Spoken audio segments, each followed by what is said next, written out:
Baik, Assalamualaikum warahmatullahi wabarakatuh. Perkenalkan, saya Alisa Putri Hanani Indra, NIM 19042102. Pada pertemuan kali ini saya akan membahas materi statistika sosial terkait metode dan distribusi sampel.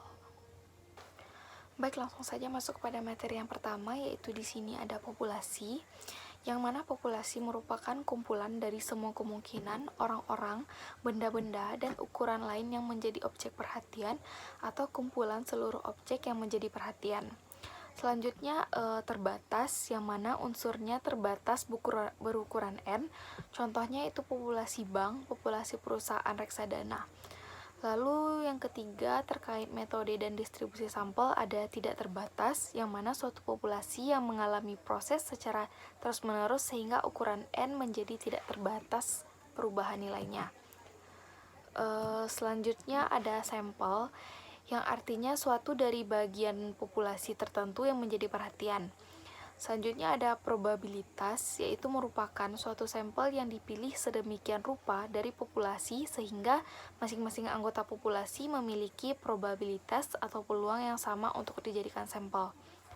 Lalu yang terakhir ada non-probabilitas, yang mana suatu sampel yang dipilih sedemikian rupa dari populasi sehingga setiap anggota tidak memiliki probabilitas atau peluang yang sama yang dijadikan sampel. Jadi dapat disimpulkan hubungan populasi dan sampel, yaitu populasi adalah keseluruhan dari subjek penelitian, sedangkan sampel adalah sebagian dari populasi tersebut. Selanjutnya ada distribusi sampel, yang mana pengertian dari distribusi sampel sendiri adalah distribusi peluang untuk nilai statistik yang diperoleh dari sampel acak untuk menggambarkan populasi. Distribusi sampel terdiri dari 4 macam, yaitu yang pertama ada distribusi rata-rata, yang kedua ada distribusi selisih dan jumlah rata-rata, yang ketiga distribusi proporsi, dan yang terakhir ada distribusi selisih proporsi. Selanjutnya ada metode penarikan sampel, yaitu yang pertama ada sampel probabilitas. Penarikan sampelnya yaitu yang pertama penarikan sampel acak sederhana atau simple random sampling. Yang kedua ada penarikan sampel acak terstruktur atau stratifi random sampling. Lalu yang terakhir ada penarikan sampel cluster atau cluster sampling. Lalu selanjutnya ada sampel non-probabilitas, yang mana metode penarikan sampel yang pertama adalah penarikan sampel sistematis atau systematic sampling. Lalu yang kedua penarikan sampel kuota atau quote sampling. Lalu yang ketiga ada penarikan sampel purposive atau purposive sampling. Metode penarikan sampel menggunakan tabel acak, yaitu memilih sampel dengan menggunakan suatu tabel acak. Dalam penggunaannya ditentukan terlebih dahulu titik awal.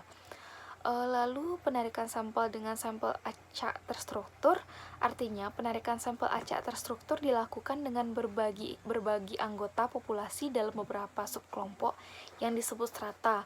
Lalu suatu sampel dipilih dari masing-masing stratum. Selanjutnya penarikan sampel dari sampel sistematis, yaitu penarikan dikatakan sampel sistematis apabila setiap unsur atau anggota dalam populasi disusun dengan cara tertentu secara alfabetis dari besar kecil atau sebaliknya. Kemudian dipilih titik awal secara acak, lalu setiap anggota ke K dari populasi dipilih sebagai sampel. Selanjutnya ada analisis, validasi, dan reabilitas data. Analisis data yaitu proses mencari dan menyusun secara sistematis data yang diperoleh dari hasil wawancara, catatan lapangan, dan dokumentasi. Sedangkan validitas data yaitu merupakan derajat ketepatan antara data. Yang terakhir ada reabilitas data, yang mana artinya indeks yang menunjukkan sejauh mana suatu alat pengukur itu dipakai. Mungkin hanya itu materi yang dapat saya sampaikan. Apabila saya ada kesalahan, saya mohon maaf. Assalamualaikum warahmatullahi wabarakatuh.